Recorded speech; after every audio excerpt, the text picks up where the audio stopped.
The show opens in San Francisco in 1987 with a teenage boy named Marcus, who narrates that he's homeless after setting fire to the orphanage where he once lived. In the aftermath, 12 bodies of orphaned children were discovered, and Marcus is to blame for their murders. This makes Marcus one of the city's most wanted, and he's now living in a tent camp under a bridge with other homeless people. He's frequently bullied by another homeless man, Rory, a serial killer who never misses a chance to torment the vulnerable. One night, Marcus finds a discarded marijuana cigarette on the ground and begins to smoke it. But unfortunately, it turns out to be laced with LSD, and he begins to hallucinate. The teenager soon comes across a parade where a cop notices him and begins to pursue him.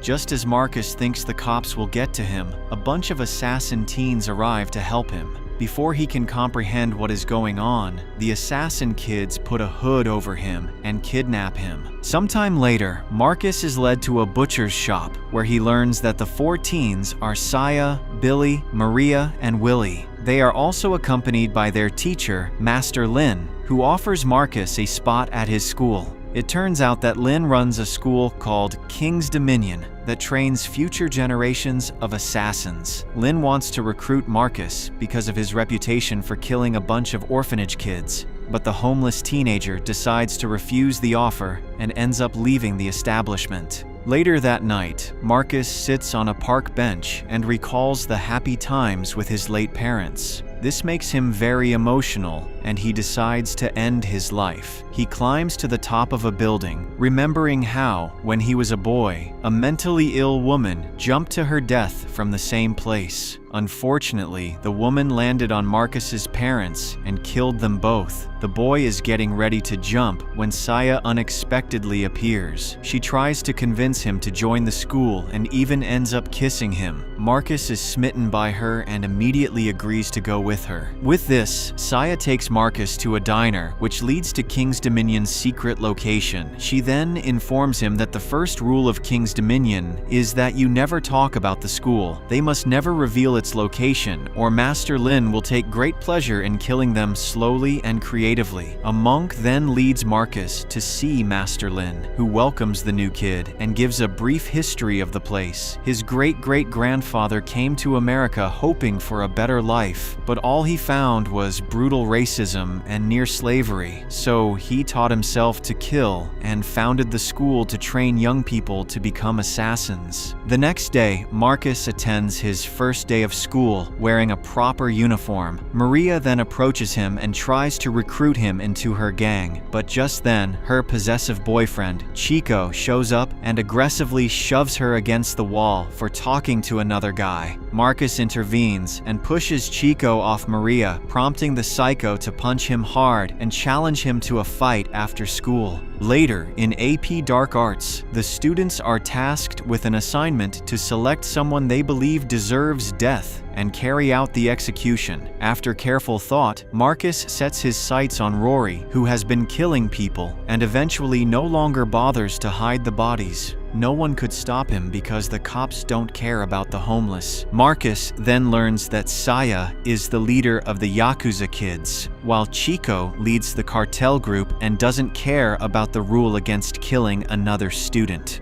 A panicked Marcus goes to Saya for help and confesses that he isn't actually a killer and didn't murder all those orphanage kids. He reveals the children were abused at the orphanage, and while he escaped, he hurt a few guards and nothing more. Saya is stunned by the truth and urges him to run away because Chico is actually going to kill him. Marcus agrees and tries to flee when he comes across Maria with bruised eyes. She reveals that Chico did it, which enrages Marcus, and he goes to confront the abuser. The two men then get into a brutal fight, during which Chico gains the upper hand and nearly kills Marcus. But at the last moment, Master Lin arrives and yells for them to stop, prompting Chico to finally back off. That evening, Marcus is approached by Willie, who needs to kill someone for the assignment. They set out to find Rory and keep an eye on him from afar with a gun. Marcus urges Willie to pull the trigger, but the latter gets too scared and hesitates. Unfortunately, Rory spots them and immediately tries to attack the kids. He's about to finish off Willie when Marcus strikes him in the head with a thick pipe. killing him. The boys finally breathe a sigh of relief and dump the body in a dumpster before setting it on fire. However, the act leaves Marcus deeply shaken. After all, it's the first time he's ever killed someone. When Marcus returns to school, he comes across Maria once again, but this time, her bruises are completely gone.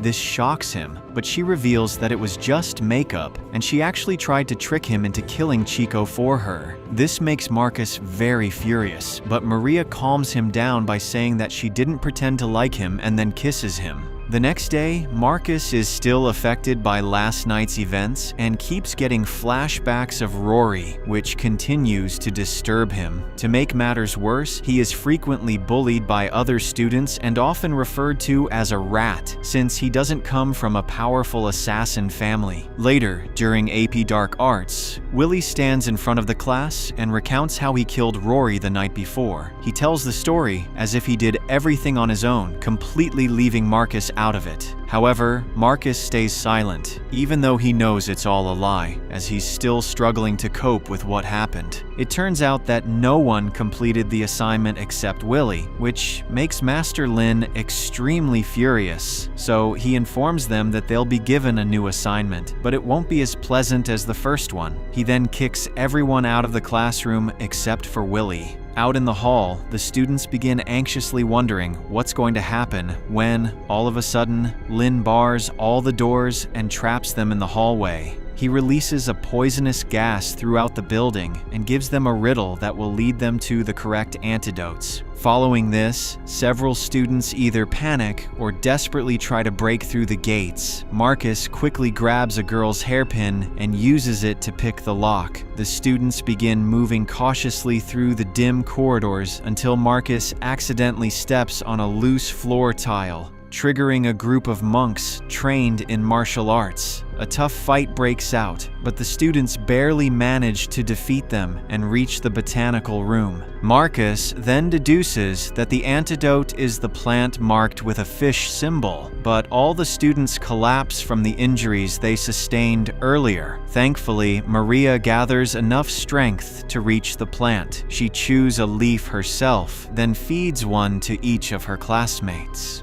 She hesitates a bit when she reaches Chico, but decides to help him in the end. With this, the group finally manages to survive another day. The next day, Marcus is woken early in the morning by Master Lin, who gives him a suit and commands him to get up and come along. He then takes Marcus to Rory's funeral, where his daughter and other friends are seen distraught. It turns out the teacher knows that Willie didn't kill Rory. Instead, it was Marcus. The teenager is then forced to give a speech, and he begins politely, but quickly reveals what kind of monster Rory was. This enrages Rory's daughter, who angrily spits at Marcus before he walks away. Later, Marcus is still disturbed by his actions, but Lin assures him that he's proud of him. He shows Marcus Rory's police file, which reveals that the psycho was wanted for 7 different murders, proving that the world is better off without him. Upon returning to the school, Lin shows Marcus his new permanent room partner, who turns out to be a guy named Shabnam. Lin later meets privately with Saya and thanks her for telling him that it was Marcus who had killed Rory. He asks if she has any other info about him, so Saya admits Marcus didn't kill those orphanage kids, contrary to public belief. This shocks Lin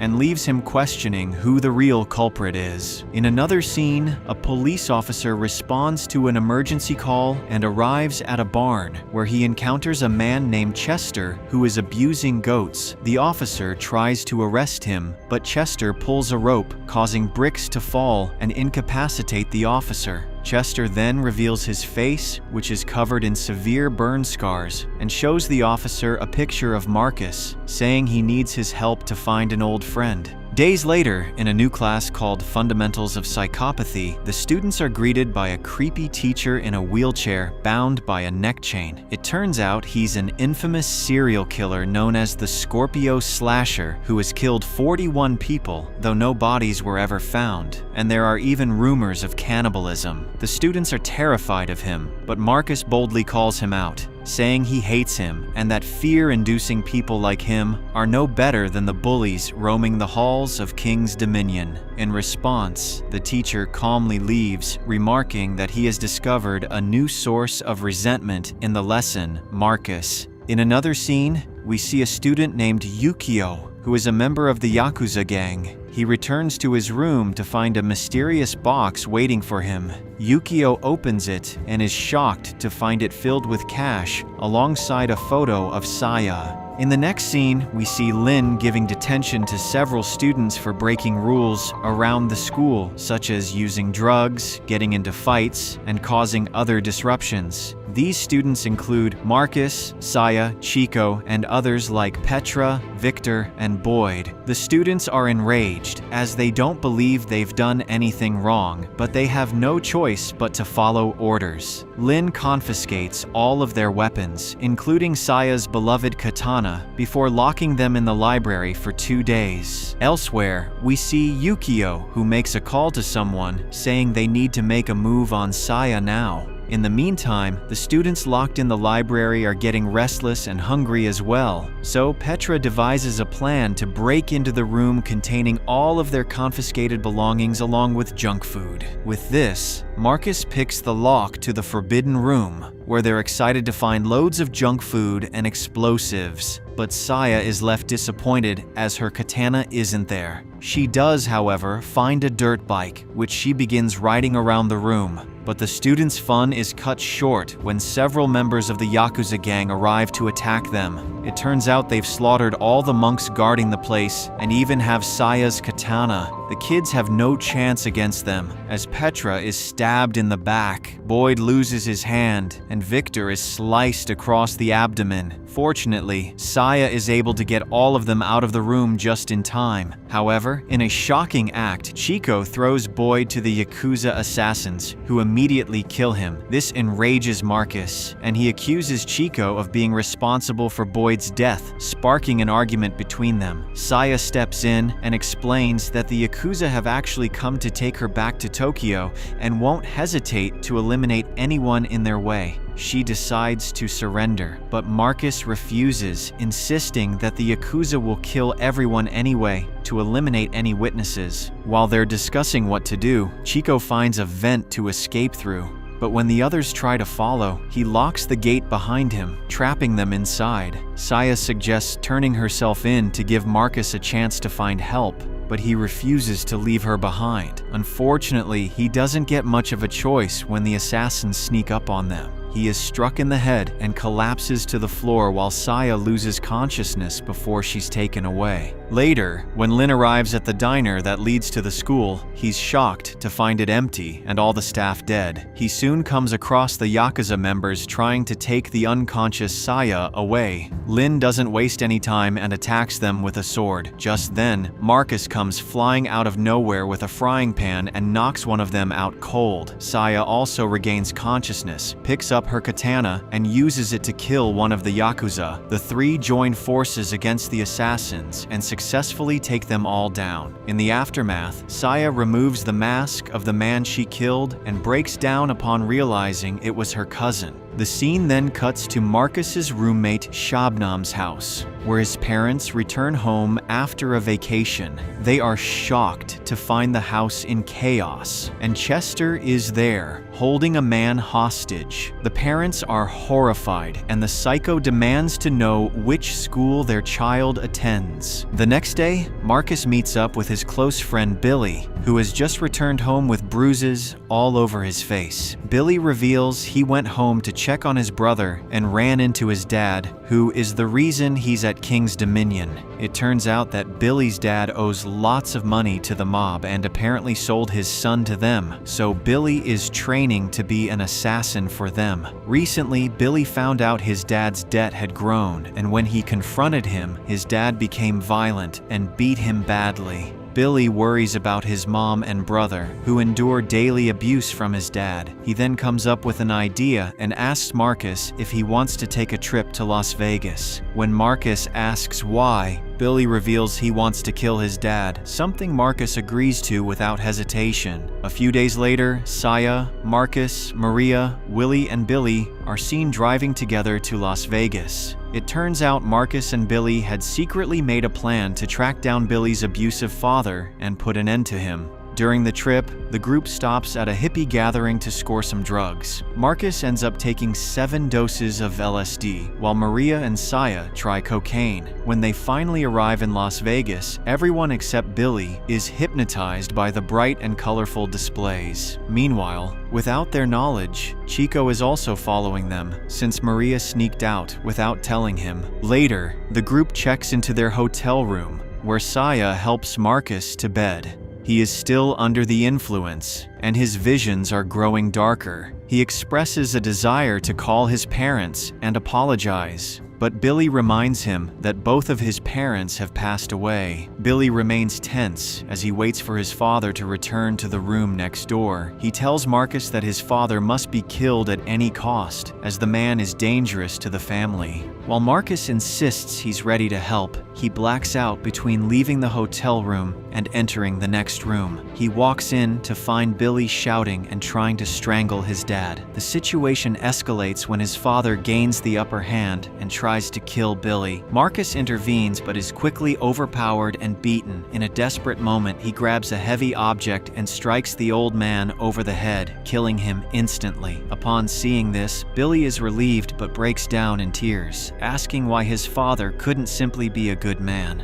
After hiding the body, the two head to the casino floor in search of Saya, but Marcus gets distracted by a slot machine. He then approaches an elevator, where he encounters his old orphanage roommate, Chester. Marcus thinks it's just a hallucination, while Chester taunts him with memories of their past. He claims he could kill Marcus right then and there, but won't because he wants the world to know first that he was the one who killed those orphanage kids. After Chester leaves, Marcus goes to Maria's room, where she lets him in and shows him her fake passport. She reveals her plan to escape from Chico and then unexpectedly begins to seduce him. Marcus gives in to his desires and they start getting intimate. However, their moment is cut short when Chico suddenly bursts in and starts shooting at both of them. While Maria manages to hold him off briefly, Marcus makes a run for it and is soon chased by Chico. Soon after, the two boys end up in a convenience store, where they get into an intense struggle. The store owner tries to intervene, but Chico kills him while Marcus manages to escape. Chico soon finds him hiding in a trash can outside and begins brutally beating him.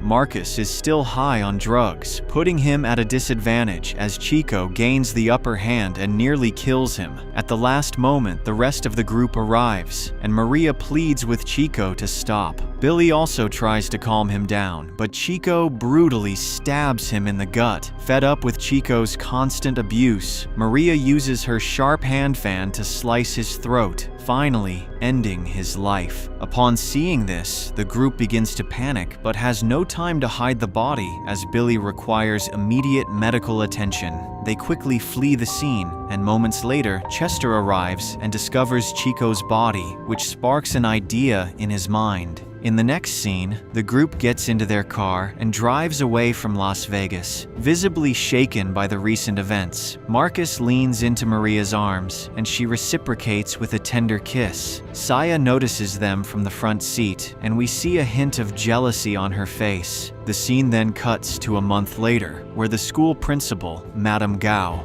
arrives to investigate Chico's disappearance. She suspects Maria of killing him and begins interrogating her, but Maria pretends to be heartbroken and claims she's innocent. Gao doesn't believe her, but with no evidence against Maria,